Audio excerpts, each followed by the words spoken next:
There are changes that do not arrive with loud explosions. They come in whispers, repeated long enough to become truth. It does not begin with hatred. It begins with a message that sounds noble. You must be strong.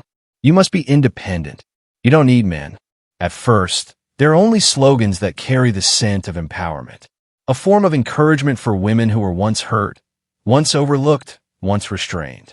No one objects to women becoming self-reliant, confident, and having a voice. But like any seed, when it is planted long enough, it grows into something else. Not freedom, but division. For decades, a simple story is told again and again.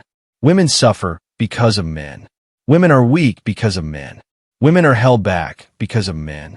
The story is easy to understand. And because it is easy to understand, it is easy to believe. The media begins to water it. Advertisements portray women being liberated from useless husbands. Movies glorify the image of strong women standing above weak men. Entertainment shows turn husbands, fathers, and boyfriends into jokes. All of it wrapped in two words, humor. But repetition does not only create laughter, it creates belief. And when a message is repeated long enough, the mind stops questioning it. A generation of women grows up no longer seeing men as partners, but as obstacles. Not because they are cruel, but because they were taught to see them that way.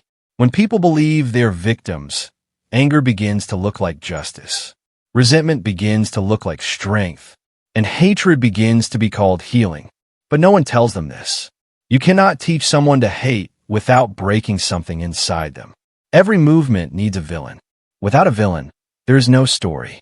Without a story, there is no identity. And society chose men. Little by little, history is retold in a different voice. Men built the world but to dominate it. Men hold power, therefore they are oppressors. Every achievement carries a hidden crime. Gradually, masculinity itself becomes something to be suspected. Strength becomes threatening. Discipline becomes oppression. Leadership becomes patriarchy. Silence becomes toxic coldness. While chaos is called progress, the world does not seek balance. It seeks reversal. Fathers are turned into fools in advertisements. Husbands become punchlines in sitcoms. Boys are told to sit still, don't be rowdy, while sensitivity is praised only when it comes from girls. Language changes. Provider, patriarch. Protector, oppressor. Masculinity, warning label. And as the world keeps attacking men, many women believe they are rising. But they are not rising. They are reacting. And reaction is not freedom. It is dependence in disguise. When you define yourself by opposing something, you become the shadow of the very thing you hate. Rebellion was once sacred. It was the voice of the truly oppressed, rising for truth. But then that rebellion was hijacked. It was repackaged, rebranded, and sold to women in a new form. Freedom from men. Love is called weakness. Compromise is called betrayal. Trusting a man is seen as betraying all women. And so the movement loses its heart. It becomes performance. A ritual of anger with no clear cause. A war with no objective. Everywhere, the same sentence echoes. Don't need anyone. Men are replaceable. You are enough. Maybe you are enough. But enough does not mean needing no one. Independence without intimacy is not strength. It is loneliness wearing designer clothes. No one tells them that. Femininity does not lose its power when it softens. It becomes stronger when it is balanced. But the world does not reward balance. It rewards outrage. Outrage sells products. Division creates views. Conflict keeps people staying longer. And that fire, the more it burns, the more it consumes the very thing it claims to protect. Hatred does not appear naturally. It is built brick by brick. When men and women are connected, families are strong. When families are strong, society is stable. When society is stable, people depend less on the system.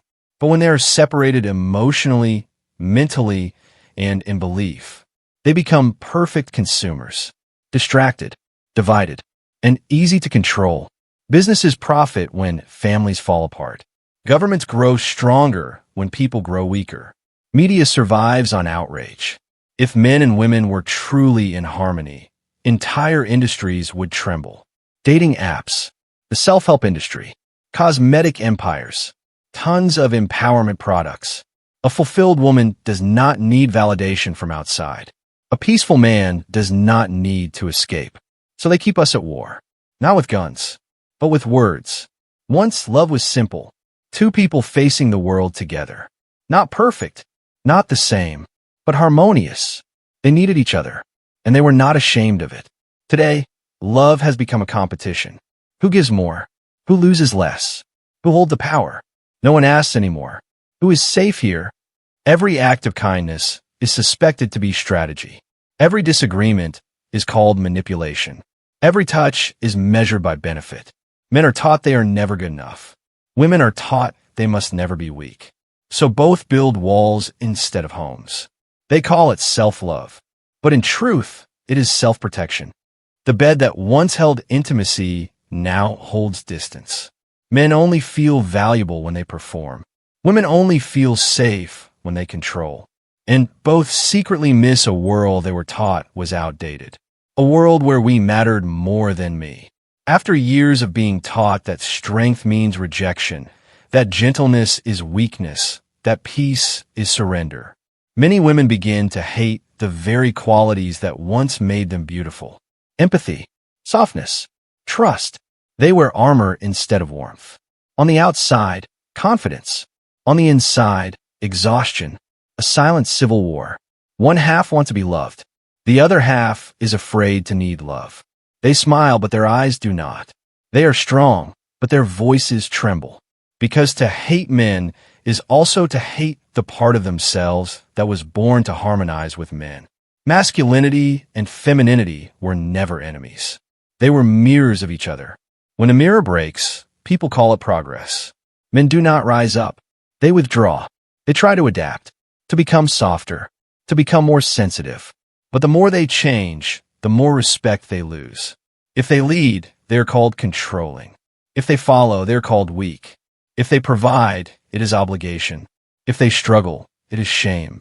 In the end, they learn one thing: to disappear, not from the world, but from emotion. They work, they train, they build, and they stay silent. Not out of hatred, but out of exhaustion. That absence makes the world colder. Families more fragile. Love more unstable. Women feel it, but cannot name it. Men do not see potential. They see risk. That silence is not indifference. It is defense. Every lie has an expiration date. One day, the slogans fade.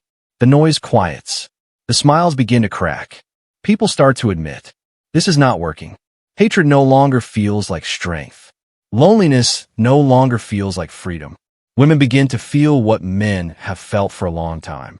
This distance is not natural. It was taught. It was sold. It was planted, not for equality, but for isolation. But there is one thing they cannot erase: the instinct to connect. You cannot kill the need to love. You cannot erase the biology of attachment. The truth waits. Masculinity is not toxic. It protects. Femininity is not weak. It heals. The two sexes were not born to compete, but to complete each other. Not a revolution, but a remembering. Remembering that the one standing in front of you is not the enemy. Remembering that love is not a battlefield. Remembering that real strength does not lie in domination, but in harmony. And perhaps, one day, when the noise fades, when the ego softens, people will look at each other across that shattered distance and speak the only words that ever mattered. I forgot that you were not my enemy.